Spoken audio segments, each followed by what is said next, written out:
پس تا اینجا ما تونستیم طول میلگرد رو به دست بیاریم، قطر میلگرد رو به دست بیاریم و فاصله میلگرد رو هم به دست بیاریم. مثلا میخوایم اینو اجرا کنیم. این برای میلگردهای عمودی بود. برای میلگردهای افقی که نوشته HR یا هوریزونتال نوشته فی 10 هر 20 سانتی متر. خب این میلگرد افقی است. میلگرد افقی از پشت این ستون شروع میشه میره تا پشت ستون بعدی. طولش رو چجوری به دست میاریم؟ طولش رو خیلی راحته. از اینجا بر ستونه تا بر ستونه طول رو بهمون داده 5 متر و 7 سانت. البته تو نقشه است. موقعی شما اجرا میکنید اگه تغییری در نقشه داده بودیم مثلا نمیشه 5 متر و 5 سانت، بهتره برید رو خود اجرا از پشت ستون تا پشت ستون رو به دست بیارین که میلگردتون دقیق باشه. چون اگه طول رو بیشتر دادید بعد این میلگرده از اینجا میزنه بیرون و موقع قالب بندی این ستونه مشکل برمیخوره، مجبورین برش بدین یا خمش کنین. پس بهتره که بعد از اینکه این ستون ها بسته شد خودتون برین روی کار اجرایی این اندازه رو بگیرین، یا مگه روش اجراتون کاملا منطبق بر نقشه است میتونید رو نقشه به دست بیارید. طولش رو پس میشه از بر ستون تا بر ستون میشه 5 متر و 7 سانت به اضافه طول میلگرده میکنیم که رفته توی ستون. چقدر رفته توی ستون؟ به اندازه فقط یک کم شدن این کاوره، یعنی 60 یه 5 سانت شما کاور کم کنید 55 سانت رفته توی این ستونه، 65 سانت هم اونور رفته توی ستونه. و به اضافه این خمه که طول خمه هم شما باید بهش اضافه کنید. پس میشه 2 تا خم، 2 تا تو رفته داخل ستونه و به اضافه این طوله جمعاً میشه طول این میلگرد افقیه. طول این خم رو از کجا به دست میاریم؟ طول این خم هم تو همون جدولی که در قسمت ستون ها توضیح دادیم میتونیم به دست بیاریم که فرمولش بود 12 برابر قطر میلگرد.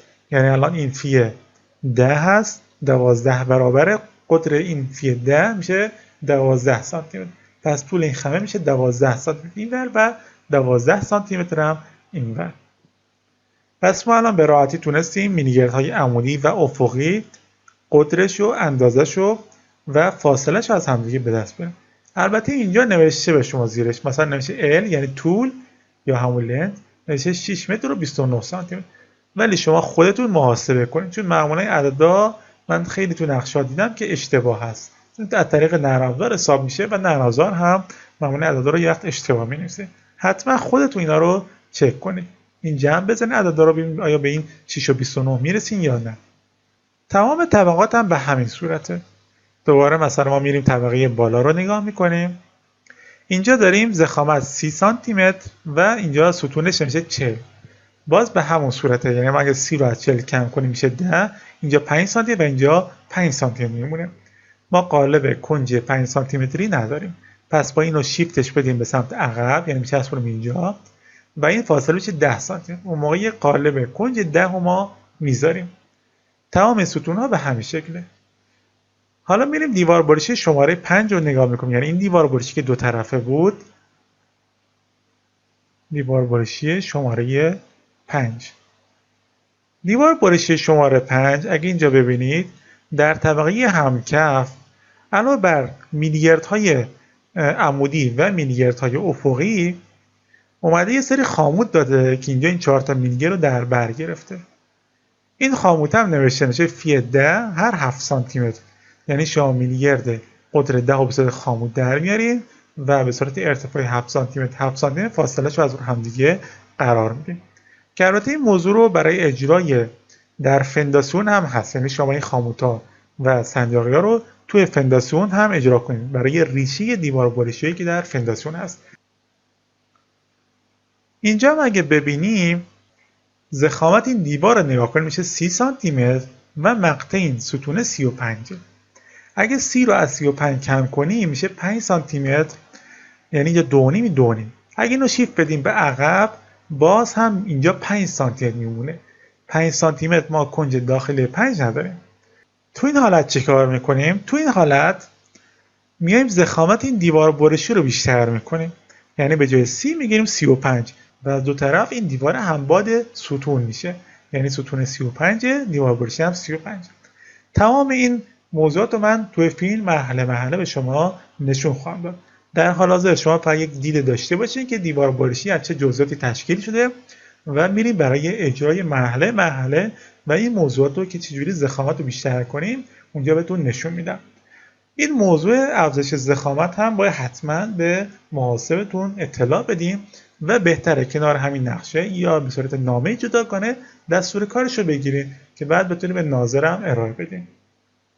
در تمام طبقات هم به همین صورت دوباره دیوار بارشی رو میبینیم و اجرا میکنیم. خب میریم مثلا دیوار بارشی شماره 3 سکشن CC، یعنی در طبقه سوم.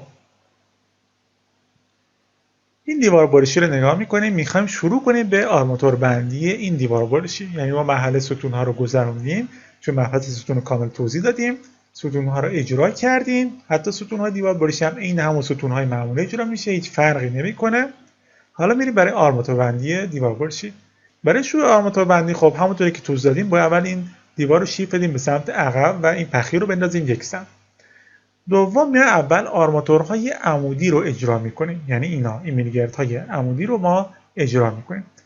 برای اجرای میلیگردهای عمودی بعد از اینکه قطر میلیگرد و تعدادش و طولش رو پیدا کردیم، همونجوری که توضیح دادم، میریم برای بارش. تعدادش چجوری به دست میاریم؟ تعداد شما 57 رو تقسیم بر 30 میکنیم به اضافه 1 میشه تعداد آرماتورهایی که ما نیاز داریم. یا میتونید روی نقشه بشماریم، معمولا تعداد درسته. البته این چک کنید خودتون یک بار که آیا نقشه تعداد درست کشیده یا خیر، ولی معمولا تعداد درست میکشن. شما در روی نقشه هم اینا رو به دست بیارید. خب تعداد آرماتورها که بارش خورده میایم برای اجرا. از کجا اجرا میکنیم؟ اول میایم تعدادی آرماتور رو به عنوان شابلون قرار میدیم. این آرماتور اولی، آرماتور آخری یعنی دو تای بر ستون و 3 تا آرماتور هم به صورت رندوم در وسط. ابتدا اینا رو میبندیم و به اینا میگیم آرماتور شابلون. حالا میریم مرحله اجرای دیوار بارشی رو روی فیلم به شما توضیح بدم.